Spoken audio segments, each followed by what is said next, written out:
Сәлеметсіңдер ме, құрметті оқушылар? Бүгін қазақ әдебиетінен онлайн сабағымызға қош келдіңіздер. Бүгінгі сабағымыздың тақырыбы айдан келген қонақтар. Яғни біз Жүніс Сахиевтің әңгімелерінің ішіндегі ең соңғысын өтіп жатырмыз, соңғы тақырыптардың. Бүгінгі сабағымыздың мақсаты мазмұны мен идеясын білу және кейіпкер характерін анықтау. Осы екі мақсат.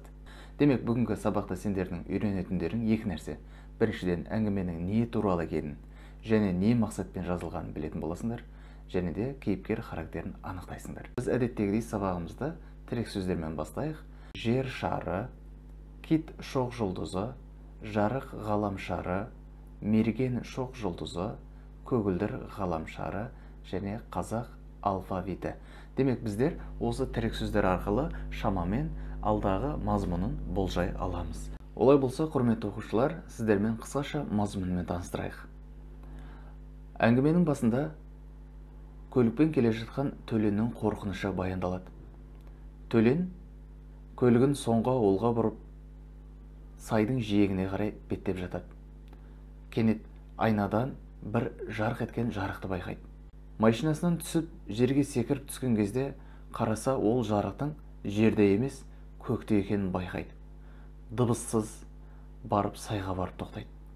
Артынан барып, аңдып, екі үлкен тастың арасынан сығалап қарап жатқан кезде, әлгі аспаннан түскен дененің жерге барып қонғандығын байқайды. Өз көзімен көріп тұрып, бұлар кімдер деп таң қалады, қатты қуанады. Өзге ғаламшардан келген дененің ішінен 2-3 адам шығады. Иықтарында жарық түстері бар, денелі келген, сақал мұртты адамдар пайда болады. Сонда Төлен қасындағы тастарға қарап сөйлей бастайды. Бұлар кімдер? Не істеп жүр деген сияқты. Қасындағы тастармен тілдесе бастайды.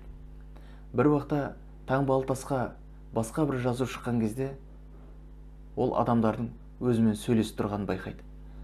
Кенет тасқа бұрылып қараған кезде алдынан 3 денелі адамға тап болады. Оның көбінесе ортаңғы адаммен сөйлескен еді Төлен. Олар әріптер туралы, тастағы таңбалар туралы сұрай бастайды.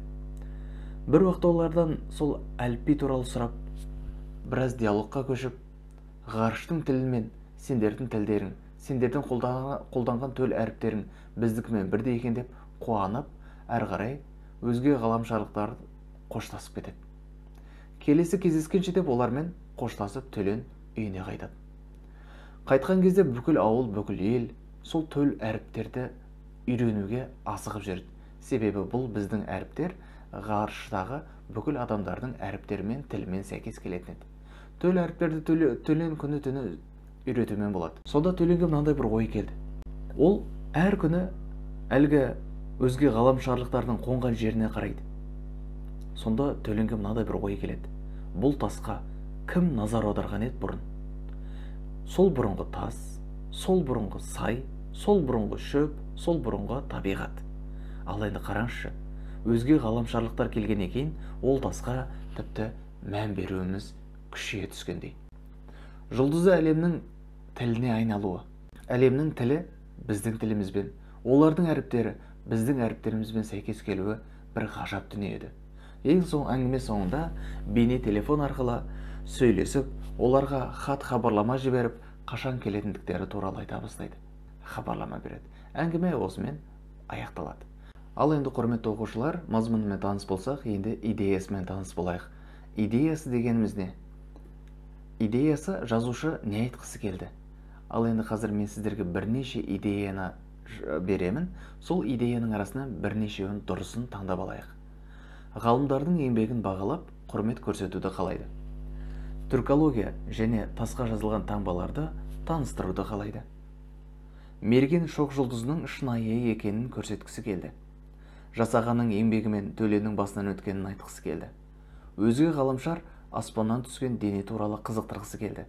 Қазақтың төл әліппесінің бірінші орынға шыққанын қалады. Айдағы өмірді сипаттағысы келді.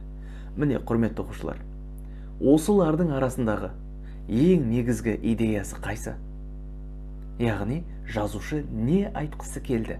Осының ішінен бір немесе екі идеяны таңдап көріңіздерші, қайсысы ең дұрысы осылардың арасындағы? Ал кеттік.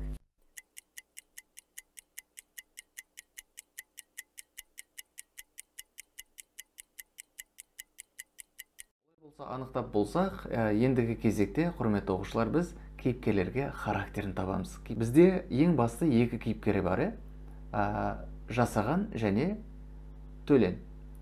Ал енді жасағанға мінездеме беріп көрейік. Кейіпкер кім? Жасаған. Ол қандай адам? Көп оқиды, ізденімпаз адам. Оны қалай білдіреміз? Оны кітаптан дәлел келтіреміз. Жасаған әдеттегідей түннің бір уағына дейін кітап оқып отыр еді дейді. Демек, біз мінездеме тапқан кезде, кейіпкерге характер берген кезде, оған осылайша жасаймыз. Кейіпкерді анықтап аламыз.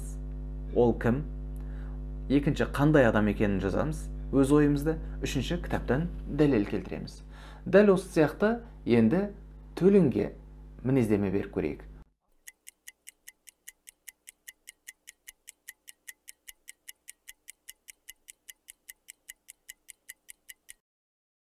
Ал балалар, болған болсақ, онда жауабымызды сәйкестендіріп көрейік. Бір ғана мінездеме. Кейіпкер кім? Төлен. Ол қандай адам? Үйретуге жаны құмар адам, жалықпайтын адам. Қалай дәлел келтіреміз? Кітапта дәлел берілген, өзіне келгендерге күн-түн демей әріп үйретеді, еш жалықпайды деп келеді. Демек, бұдан біз білеміз Төленнің қандай адам екенін, үйретуге жаны құмар адам екенін және еш жалықпайтындығын білетін боламыз. Бұдан да басқа мінездемелерді табуымызға болады. Сабағымызды қорытындылай келе, сонымен біз не түйдік? Біз бүгінгі сабағымызда әңгіменің не туралы екенін білдік. Қандай мақсатпен жазылғанын анықтадық. Кейіпкер характерін анықтадық және мазмұнын толық түсіндік деп ойлаймыз. Сіздерге үй тапсырмасы ретінде сұрақтарға жауап жазуды беремін. Бірінші, Төленнің өз көзіммен көріп тұрмын деп қуануының себебі не? Екінші, сіздер осы әріпті қолданасыздар ма деп сұрағанда Төлен не деп жауап берді? Және не үшін олай жауап берді? Төлен мен жасағанның арманы қандай болды? Міне, құрметті оқушылар, үй тапсырмасына осы үш сұраққа толық әрі нақты жауап жазып, менің жеке WhatsApp-ыма жіберулеріңізді сұраймын. Олай болса, мен сіздермен қоштасамын. Келесі сабақтың соңында, яғни келесі сабағымыз, ертеңгі сабағымызда БЖБ жазатын боламыз. Дайын болуларыңызды сұраймыз және кешікпей келулеріңізді сұраймыз. Рахмет.